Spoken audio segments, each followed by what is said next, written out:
ពក្រហមក្រអូបឈ្ងុយឈ្ងប់ក្រេបឆ្ងាញ់នៅពេលប្រលំលុះដល់ពេលយំសែនឆ្ងាញ់អង្ចា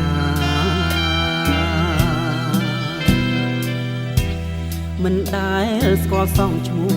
កែវជីវ៉ាមានគេលោកសັບមើលប្រាប់ថានឹងហើយយ៉ាម៉ានាំអាយុខ្លីខំដើរអួតប្រាប់មិត្តភក្តិគ្រប់គ្នាបើបានក្រេបផ្លាន់យ៉ាម៉ាសប្បាយអស្ចារ្យរួចផុតទុក្ខភ័យមិនដឹងយ៉ាម៉ានាំគ្រោះចង់រាយទុំរមបានដឹងសាច់ក្តីខ្លួនស្គមរៀងរៃស្ទើតែមរណា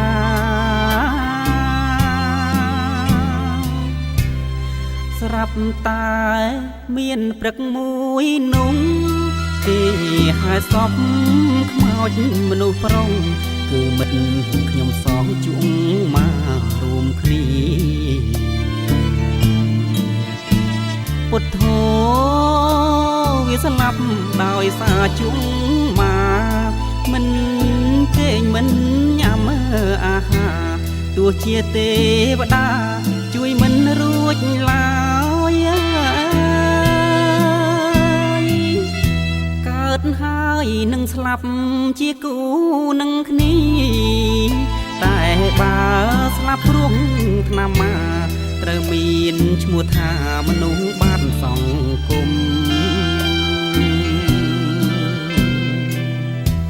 សូមញាតប្រុសស្រីកុំសោយកុំយំ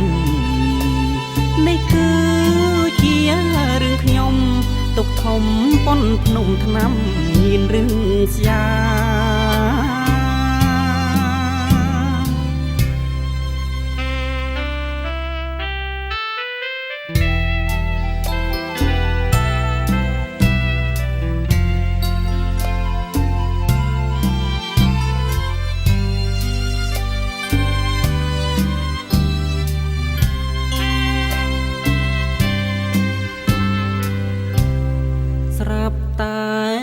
មានព្រឹកមួយនោះ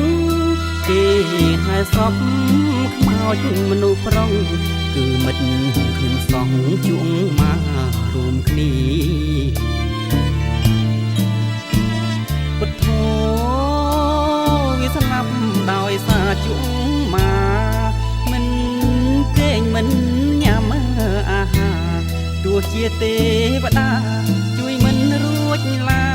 យកើតហើយនឹងស្លាប់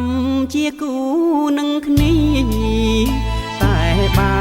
ស្លាប់ព្រោះថ្នាំមកត្រូវមានឈ្មោះថាមនុស្សបានសង្គមសូមញាតប្រុសស្រីកុំសោយកុំយំនេះគឺជារឿងខ្ញុំទុកធំប៉ុនភ្នំថ្នាំញៀនរឿងស្យា